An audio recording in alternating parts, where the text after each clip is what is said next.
I've chosen to come and live in Europe. I mean, for many different reasons, but also one of a strong, yeah, strong factor for me in Australia is that it's really imbalanced, Yeah, it's the a boys' culture. club.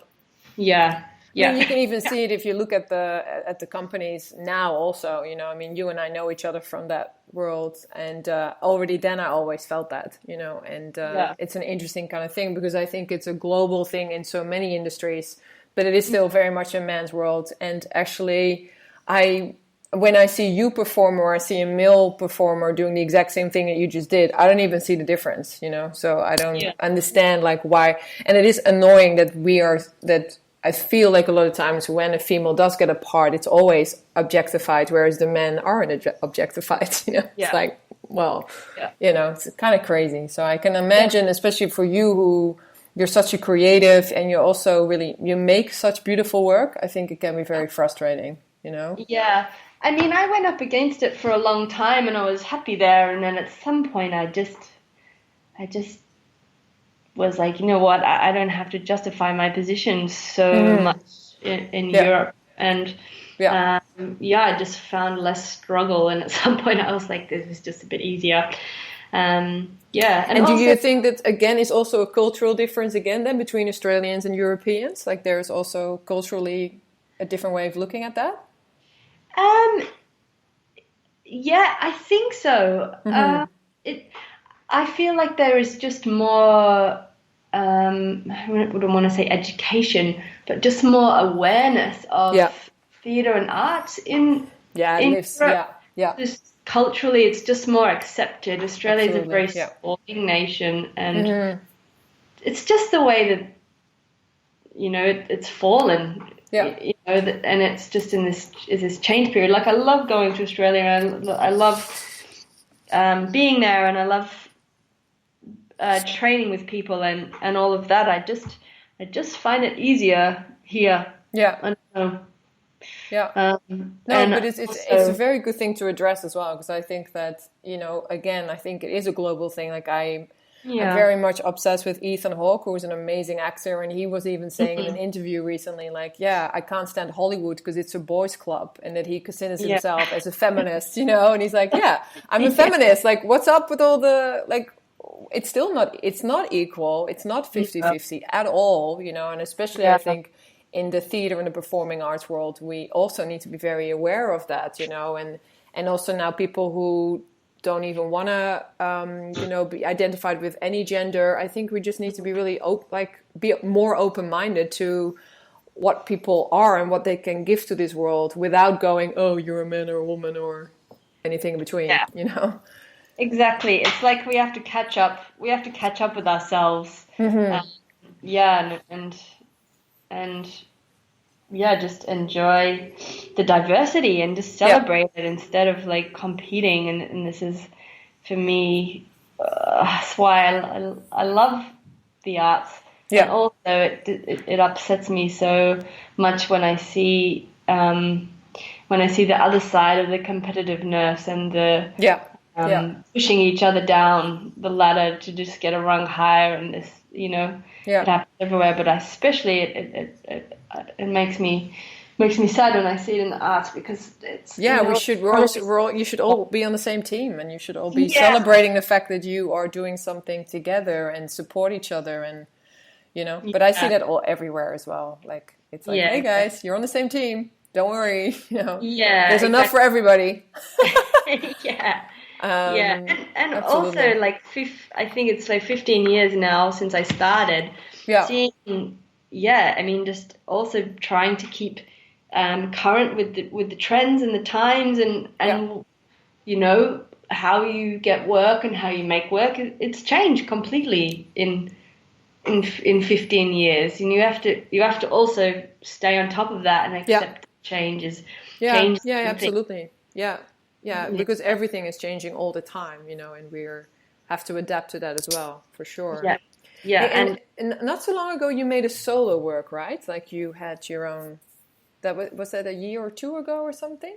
oh, that was quite a while ago now. It was 2015 and 16. Wow. Uh, Okay. Time flies. yes, Yeah, so I guess just a little background. I worked for a company for about 3 or 4 years, and I really enjoyed touring with them, and we really toured all over the world. And then I made my own company with three other guys, and we successfully did the same thing, toured a number of shows around the world for I think about between 4 and 5 years. And then I stepped away from that and made a, a company that I could develop my work. So not only as a performer, but as a maker, basically. Yeah, as a maker, because I started to become aware that I'm not getting any younger, and I've always been aware that I can't be a circus artist for my whole life. I just, at some point I make the choice to retire from the stage and keep making work in other ways. Yeah. But yeah, I made a solo work that was more circus theater and researching another genre, I guess. Telling a powerful story. It was called Grace, and a powerful story about this woman's life, and she has a road accident, and she's basically piecing together her life. Those seconds as you in an extreme situation where your life flashes before you. Yeah, just exactly. Researching this, which is really cool. It came from this idea of a hypnic jerk, actually, which is when when you wake up and you have these big twitches. This reaction of the body, basically. That's really interesting. Yeah. By this notion. And it started there and then evolved into this whole piece about this woman's life and reflecting on, what you've done. And that was really your baby, right? Like this really was completely all you. Yeah. So this was my solo work, and I was directed by a physical theater and theater practitioner, John Britton, who I met him at circus school. He taught me. And I went and did a workshop. I had some funding from the Arts Council in Australia to go and make this first development of a work, and this was in Canada, and it was really lovely. I went there, and basically no one let me pay for anything, so I had it was like 500 euros left over or something, and I said to the Arts Council, I was like, hey, I have this money left over that you've given me, and this guy's running a workshop in the south of France, and I would give my right hand to be there, basically. Can I please go? And they said yes, and so I was super pleased. And then, this solo work basically came out of this week with him of really intense. I think what the workshop was called, Self with Others. Basically, cool.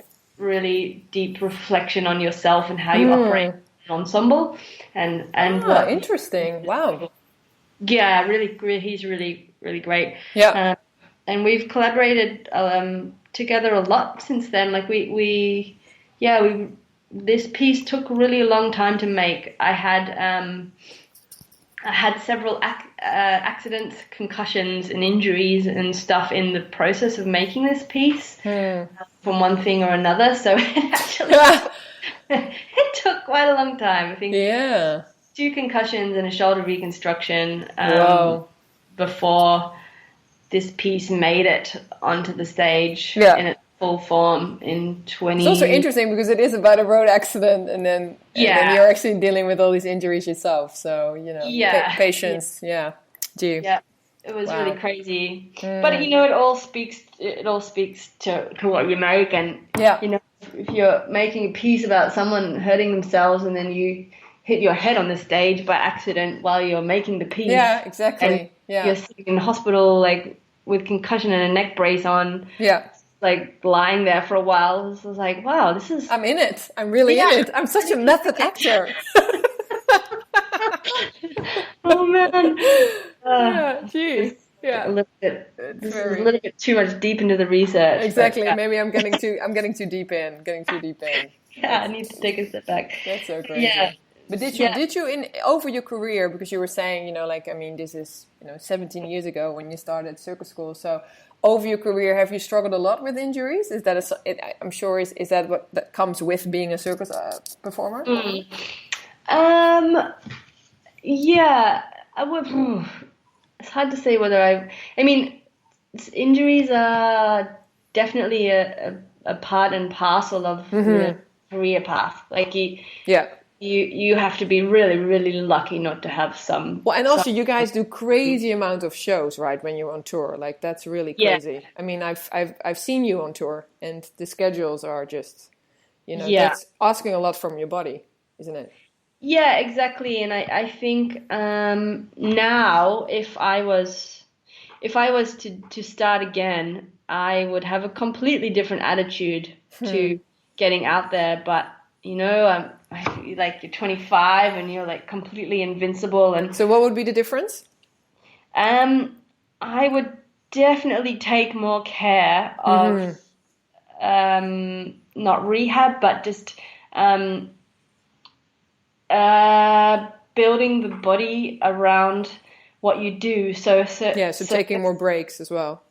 yeah, but Yeah. also being fit in a really general capacity. Like what I've learned over the years is circus makes you very one um, dimensional. So I do handstands, Yeah. then I have all this pushing strength Yeah. and ability, and my body in one way is crazy strong, Yeah. but in the opposite direction or to the left or to the right, Yeah. it's not.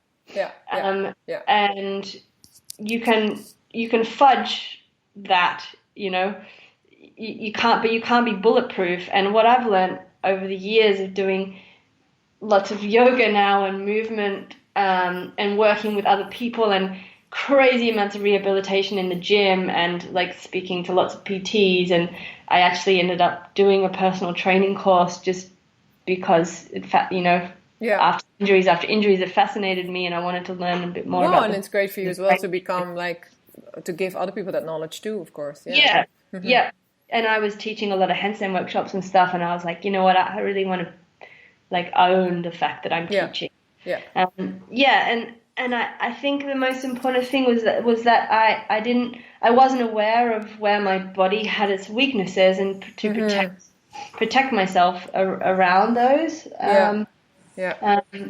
And yeah, and just I mean, yeah, I probably would put in more breaks, but you just don't, You if don't have them. like yeah, like if I look at someone now that's 21 doing crazy stuff with their shoulder, I'm sitting there wincing, going, "Oh, Yeah. like don't do that." But You when I did it was too. yeah, exactly, like come Yeah. on, you're a Yeah. Yeah. circus performer, like Yeah. you'll learn the hard way, or you'll learn at some point. Yeah. Yeah. Go for it, Yeah. go crazy, go wild. Yeah. Go hard or go home. Rah. Yeah, and if you want my opinion, I'll tell you like, hey, maybe you should work some shoulder rehabilitation and some strengthening into your program. Yeah. That would be my advice. But if you don't want it, then that's Then okay. hey, keep fucking up that shoulder. Fine by me. Yeah. Yeah. But if I struggled, I wouldn't say I really struggled. I just, It's part of the deal in a way. It's just part yeah, of yeah. yeah. And unfortunately, I do think, yeah, I did. I don't have a great radar for too much for all my injuries. Most of them tended to be overuse injuries. Yeah. Yeah. I could have backed off a little bit earlier, but I didn't. Yeah. Yeah. Yeah. So. And Yeah. do So you feel like you've really pushed your body too much at times as well? Like in the sense, like, you've been doing this for all these years. And do you think that, if you weren't a circus performer, your body would be in a different state? Yes, completely. I would agree with that. Mm-hmm. Yeah, I mean, now I'm in a different time in